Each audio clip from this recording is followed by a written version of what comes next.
pessoal, mais uma vez sejam bem-vindos ao Livros e E-Books. Eu sou Carlos Nunes e hoje a gente vai conversar sobre popularidade versus qualidade. Certa ocasião, numa dessas salas de espera aí da vida, eu assisti uma entrevista do cantor Zezé de Camargo, em que lhe foi perguntado se ele se ofendia quando diziam que a música dele era brega. Ele respondeu que depende do contexto, né? Se a palavra brega fosse usada no sentido de coisa de baixo valor, de baixo padrão, ele se ofendia sim. Mas se fosse usada no sentido de coisa popular, de forma alguma. E ele ainda emendou, né, que na verdade a brega como sinônimo de popular tinha mais a ver com certos artistas, né, com os artistas da mesma categoria dele, do que de grandes nomes aí da dita música popular brasileira.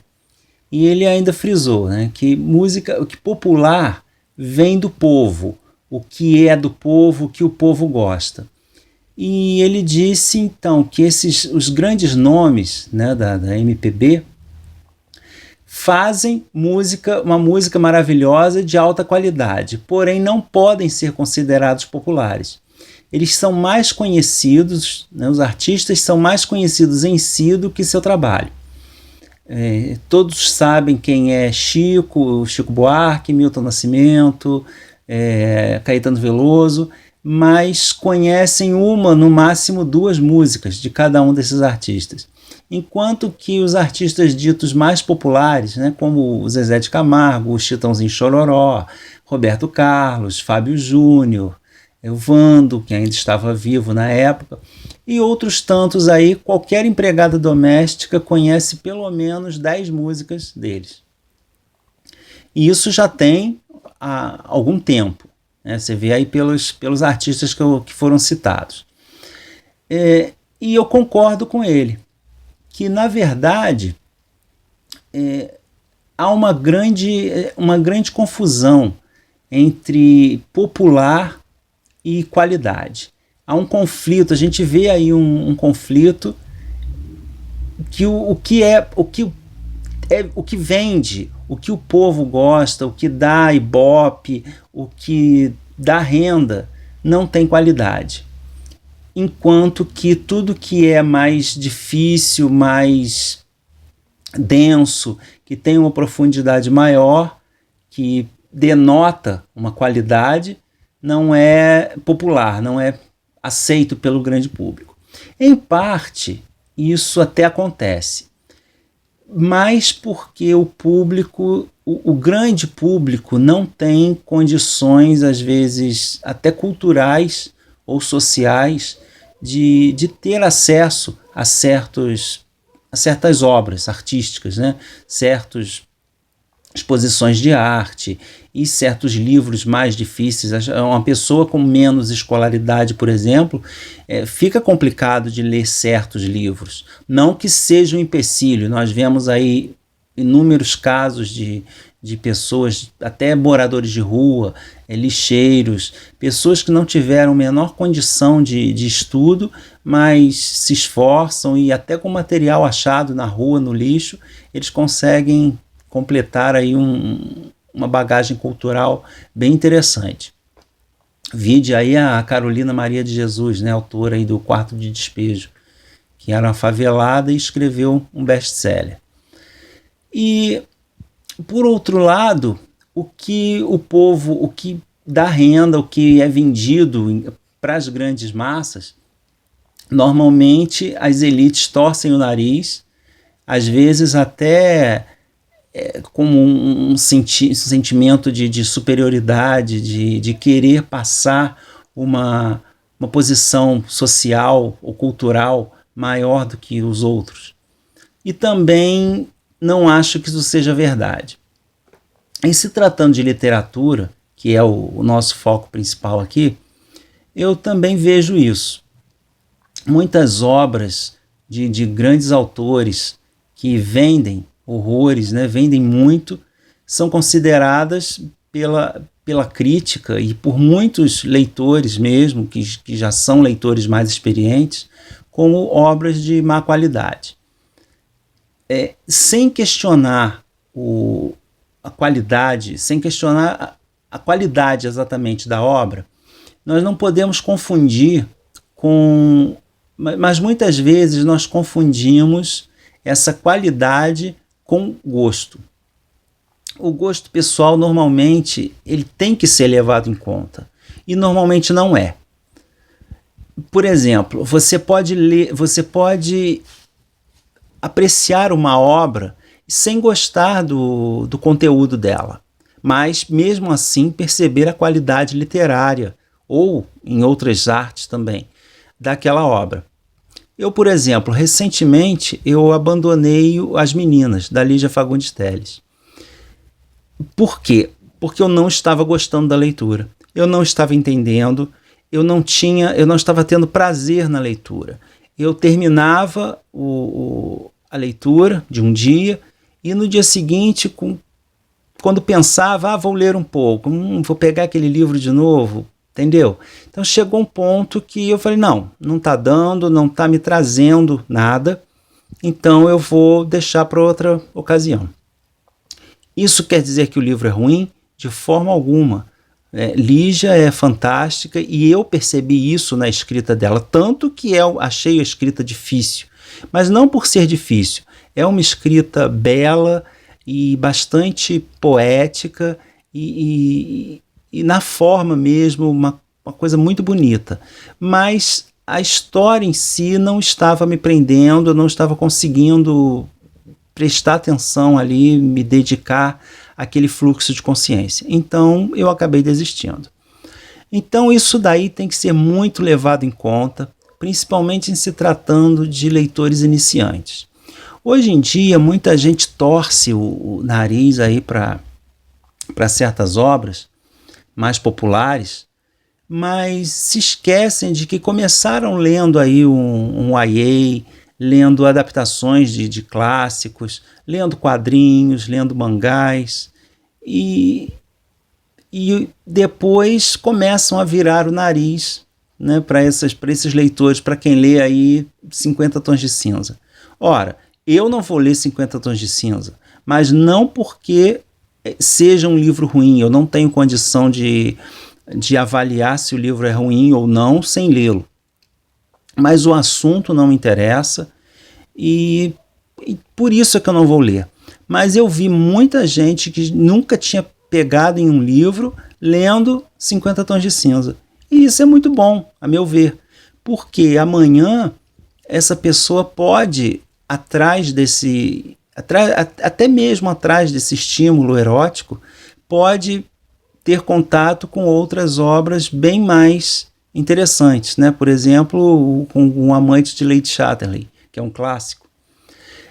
Os leitores aí aqui dos canais do YouTube mesmo, muitos jovens assumem e começaram a gostar da leitura com Harry Potter, com o Percy Jackson, com Crepúsculo.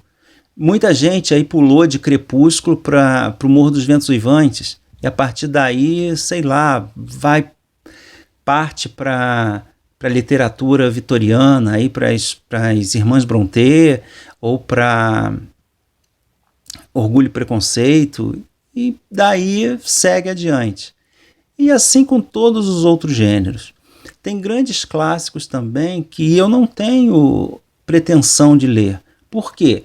Porque embora eu reconheça que devam tenham um valor literário, uma importância aí na história da literatura, não me agradam, não me atraem. Eu não tenho vontade de ler, por exemplo, nada do Marquês de Sade, por exemplo. Outro livro que eu não tenho vontade de ler é Ulisses, de James Joyce. Uma queridinha aí também de todo mundo que não me atrai, Virginia Woolf. Não sei se algum dia lerei, não tenho nada contra, porque nunca li. Mas não são autores assim que me deixam com aquela vontade de conhecer o seu trabalho. Não por serem difíceis, já li coisas bem difíceis. Thomas Mann é excelente e é bastante difícil. Mas simplesmente porque o assunto não me agrada. Eu não gosto de ficção científica, nunca li Asimov, nunca li outros nomes aí, grandes nomes da ficção científica, Mochileiro das Galáxias, eu não tenho vontade de ler, e assim por diante. O importante na literatura é ela te trazer prazer, independentemente de ser uma leitura mais fácil ou não, ela tem que te agradar, você tem que estar com vontade de pegar o livro. E se isso acontece aí com um livro clássico, ótimo, mas se acontece com best-seller, sem problema. Aliás, tem muitos best-sellers que eu considero, eu gostei bastante e considero ótimos. Os livros, por exemplo, do Ken Follett são excelentes. Me apaixonei por Florença, por exemplo, lendo Dan Brown. É fórmula, é receita de bolo? Mas é bem escrito, te prende a atenção. Agora, que tem muito também nesse meio de picaretas, de gente que escreve um sucesso, sai um sucesso, surge um sucesso, né? E várias pessoas, vários escritores aí de segunda e de terceira linha lançam infinitos livros sobre a mesma temática e aí com o claro intuito de ganhar dinheiro. Mas não necessariamente o que vende é ruim, como também não necessariamente o que é cultuado é maravilhoso. Tem livros aí, por exemplo, Morro dos Ventos Uivantes. Muita gente, ele é um clássico, indiscutível, mas muita gente aponta os defeitos que ele tem. Isso acontece muito nos filmes. Casablanca, ninguém discute que Casablanca é um clássico do cinema. No entanto, é notório os problemas que ele tem, que ele enfrentou na sua concepção, e não é um filme perfeito, mas não deixa de ser o clássico dos clássicos por causa disso.